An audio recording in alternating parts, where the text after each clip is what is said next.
우리가 문 하면 그 기능이 열리고 닫히는 기능이죠. 그런데 열려야 할 때 열리지 못하고 닫혀야 될 때 닫지 못할 때에는 참으로 큰 문제가 아닐 수가 없는 것입니다.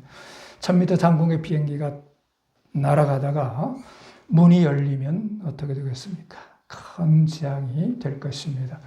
또한 문이 열려야 할 때에 열리지 않으면 어떻게 되는가? 우리가 옛날에 수학여행 많이 다닐 때 보면 지금은 도로가 좋습니다. 웬만한 데는 터널이 다 뚫히고 열려서 자동차가 잘 달릴 수 있습니다. 큰 위험 없이요. 그런데 옛날에는 꾸불꾸불한 그 길을 수학여행 간다고 이 버스가 관광버스 가다가 몇십 미터로 굴러버리는 그런 경우가 종종 사고 소식이 있었습니다. 그럴 때에 이 문이요 열리지 않아서 차가 불이 났는데 그 안에서 문만 열렸으면 사는데 죽게 되는 그런 일이 있는 것입니다. 그래서 열려야 생명과 또한 그 다음의 삶이 보장되는 이러한 우리의 삶의 현장을 우리가 육신적으로 생각해 볼 수 있는데 영적인 부분에 있어서는 더욱더 중요한 사실이 있는 것인데 오늘 본문의 말씀에 등장하는 문 역시 열린 문에 대한 그런 말씀이 기록되어져 있습니다. 오늘 말씀에 보면 열려야 할 때 열려서 하나님의 놀라운 역사가 섭리가 이루어지는 그 문을 말씀하고 있는데 이 문은 닫을 사람이 없는 열린 문을 말씀하고 있습니다. 그런데 그 문의 주인이 누구냐? 8절에 보면 내가 그랬습니다. 내가 누구입니까? 우리 주님이 그 문의 주인이십니다. 우리 하나님이 주인 되셔서 우리에게 열어주시면 되는 것입니다. 할렐루야. 우리 주님이 다른 어떠한 대상이 아닙니다. 어떤 다른 것들은 우리 만왕의 왕 되신 우리 하나님께서 우리 주님께서 그분의 주인이 되셔서 열어주시는 것이. 그리고 그 키를 누가 가지고 있느냐? 우리 주님이 그분의 키를 가지고 계신 것입니다. 열쇠의 주인이 또 주님이시다. 여러분 이 문 어떤 문일까? 몇 가지로 우리가 살펴보는데 첫째로 이 문은 하늘문입니다. 하늘문. 창세기 28장 12절에 보면 야곱에게 이 하늘문이 열렸습니다. 사도행전 7장 54절 60절에 보면 스데반이 돌에 맞아 순교할 때에 하늘문이 열리며 하나님의 영광과 주님이 구편에 앉아 계신 것을 보았다고 기록하고 있습니다. 또 사도행전 10장 11절에서는 베드로도 하늘이 열리며 한 그릇이 내려오는 것을 보았다. 그렇게 기록하고 있는데 오늘 본문에서는 필라델피아 교회에 이 문이 열렸습니다. 여러분 하늘문이 열리면 이 땅에서 경험할 수 없는 하나님의 영광의 능력을 경험 누리게 되는 것입니다.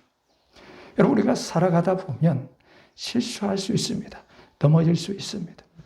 그런데 하나님께서 우리의 부족, 연약, 허물이 많지만 열어주시면 되는 것입니다. 8절 우리 한 번 더 중요하니까 한 번 더 읽겠습니다. 8절 같이 시작. 볼지어다 내가 내 앞에 열린 문을 두었으되 능히 닫을 사람이 없으리라. 내가 내 행위를 아노니 내가 작은 능력을 가지고서도 내 말을 지키며 내 이름을 회반하지 아니하였도다. 아멘. 이 말씀은 그리스도께서 우리 주님이 빌라델피아 교인들을 향해서 칭찬하신 그런 말씀입니다. 그 당시에 이 빌라델피아 교회의 교인들은요, 신분이나 지위나 모든 여러 상황 속에서 너무나도 변변치 못한 연약한 가운데에 있었습니다. 또 유대인들로부터 많은 핍박, 시련, 유혹을 받고 너무너무 신앙생활, 한마디로 신앙생활에 큰 곤경, 어려움에 처한 그들의 실정이었습니다. 그 유대인들은 어떤 사람이었느냐? 예수님을 믿지 못하게 메시아 되신 우리의 구수가 되시는 복음을 받지 못하도록 방해하고 저지했던 그들이 바로 유대인들이었습니다. 그들이 얼마나 핍박을 많이 했는가 굉장하죠.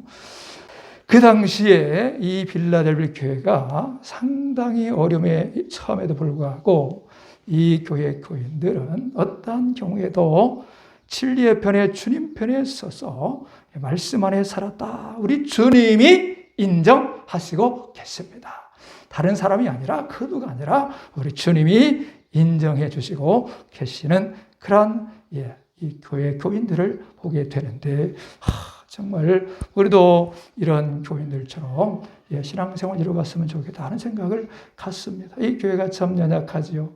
큰 지금처럼 얘기하면 어떠한 경제적 어떠한 조건, 어떤 상황들이 대단하고 도시에서 굉장한 그런 교회 상황이 아닌 것입니다. 어떻게 복한 상황이 있을지 모르지만 그러나 우리 주님이 인정하시면 되는 것입니다. 우리 주님의 칭찬을 받으면 되는 것입니다. 그러면 하늘 문이 열리는 것입니다. 우리 주님이 열어주시는 그런 은혜의 교회가 되기를 소원합니다. 여러분, 다음에 두 번째의 이분은 어떤 문이냐? 구원의 문입니다. 구원의 문, 복음의 문, 믿음의 문, 사도행전 14장 27절에서 사도 바울은 이방인들에게 믿음의 문이 열려 있음을 선포하고 요한복음 10장 9절에서는 주님이 말씀하십니다. 주님이 내가 문이다 그럽니다. 내가 문이다. 내가 문이니 누구든지 나로 말미암아 들어가면 구원을 얻는다. 그렇게 말씀하셨습니다.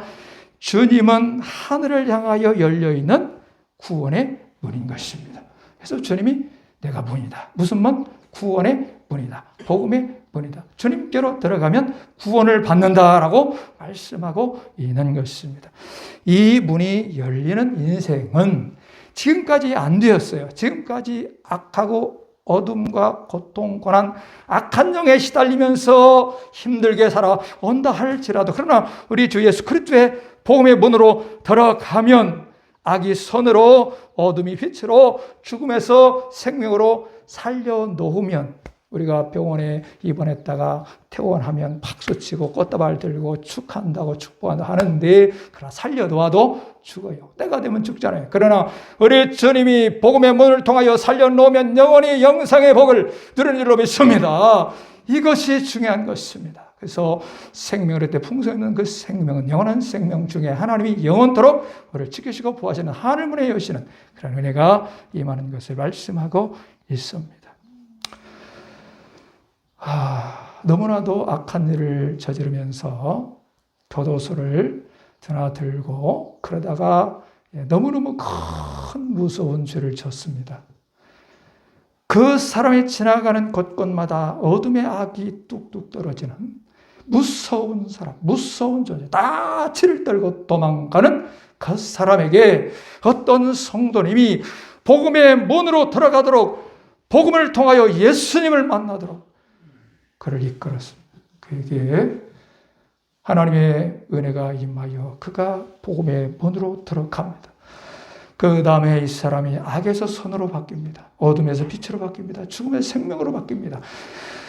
그에게 성령의 은혜가 임하니 마음의 평강, 기쁨, 감사가 충만합니다.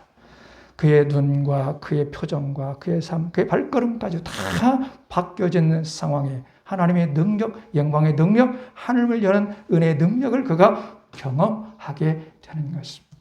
그가 역으로 이제는 교도소 안에서 1000여 명에 가까운 사람들에게 예수 그리스도의 복음에 다리를 놓고 그 일들을 열심 충성 감당하다가 그가 결국은 마지막 주님의 품으로 안겼다는 그런 실제 실화가 있습니다. 여러분 도무지 안 될 것 같은데 도무지 불가능할 것 같은데 하나님은 하시는 줄 믿습니다. 복음의 문이 열리면 복음의 문으로 들어가면 사는 것입니다. 복음의 문 들어가면 그에게 생명이 그의 능력이 그의 은혜가 임하는 것입니다. 중요한 것은 복음의 문이 열려야 하는 것입니다. 마태복음 7장 14절에 생명으로 인도하는 문은 좁고 길이 협착하여 찾는 이가 적다고 했습니다. 세상의 문은 없지요. 그러나 또 말씀 주시기를 뭐라고 말씀하시느냐? 현재의 어떠한 고난도 장차 나타날 영광과 좋기 비교할 수 없다. 그렇도록 우리 주님이 복음의 문에 들어오는 자, 하나님의 자녀, 하나님의 백성 살피시고 책임지시고 지키시고 보하며 영원토록 끝까지 책임지시는 하나님의 은혜가 있다. 여러분, 이분 세 번째는 어떤 분이냐? 복의 문인데 하늘의 복이 열리는 문입니다. 10절 말씀에 보면 내가 나의 인내의 말씀을 지켰은즉 내가 또한 너를 지켜 시험의 때를 면하게 하리니 이는 장차 온 세상에 임하여 땅에 거하는 자들을 시험할 때라. 내가 속히 오리니 11절 내가 가진 것을 굳게 잡아 아무도 내 면류관을 빼앗지 못하게 하리라. 12절 이기는 자는 내 하나님 성전의 기둥이 되게 하리니 그가 결코 다시 나가지 아니하리라. 내가 하나님의 이름과 하나님의 성 곧 하늘에서 내 하나님께로부터 내려오는 새 예루살렘의 이름과 나의 새 이름을 그 이외에 기록하리라. 그렇게 기록하고 있는데 빌라델비아 교회를 향하여 하나님은 선포하시고 약속하신 축복의 언약의 말씀입니다. 자, 이 내용을 세 가지로 구분해서 보면 첫 번째, 하나님이 지켜주심으로 온 땅에 시험이 소용돌이 치는 그런 고통의 때가 온다 할지라도 철저히 보호해 주시겠다라고 하는 것입니다. 수많은 어둠에 쓰러각한 것들이 또한 영적 세상 중에도 얼마나 많습니까? 그러나 예수 그리스도 안에서 하늘의 복의 문이 열리면 하나님께서 지키시고 보호하시는 줄로 믿습니다. 할렐루야. 여러분, 그 다음에 두 번째는 성전의 기둥이 되게 해 주신다. 이는 하나님 나라의 중요하고 요동치 않는 위치, 영광의 자리에, 복된 자리에 세워 주실 것 언약하신 것이고, 세 번째는 하나님의 성인 새 예루살렘의 이름이 주어지는 것이다. 이것은 하나님의 새 예루살렘의 시민권을 소유하는 것 말씀하고 있습니다. 여러분, 이 말씀들을 보면 이런 것 하늘의 복, 하늘의 복의 말씀들. 그러므로 빌라델비아 교회에 열린 문은 복의 문이요 하늘의 복이 열려져서 우리에게 임하는 그런 문이 되는 것입니다. 여러분, 이러한 하늘의 문이 열려서 우리 교회에 열려지고 우리 교회를 출입하는 모든 성도보던 삶의 영역마다 충만히 임하기를 원합니다. 하나님께서 먼저 우리 교회에 열림을 주시고 복음을 주시고 하늘의 복의 문을 열어 주실 때에 우리 하나님께서 지키시고 보호하시고 하늘의 복의 복으로 채우신다고 약속하셨습니다. 뿐만 아니라 우리 성도 각 개인에게 있어서도 하늘의 그 복이 임하는 것입니다. 우리 삶의 현장에도 그 복이 임하는 것입니다. 그래서 하나님께서 우리를 문을 열어주셔서 인도하시면 하늘의 권세와 능력과 승리의 삶으로 이루어갈 줄로 믿습니다. 내 힘이 아니라 주님의 힘, 하나님의 권세 인도하심 안에서 이 복을 받기를 주의 이름으로 축원합니다. 기도합니다. 아버지여 감사를 드립니다. 웬 은혜, 웬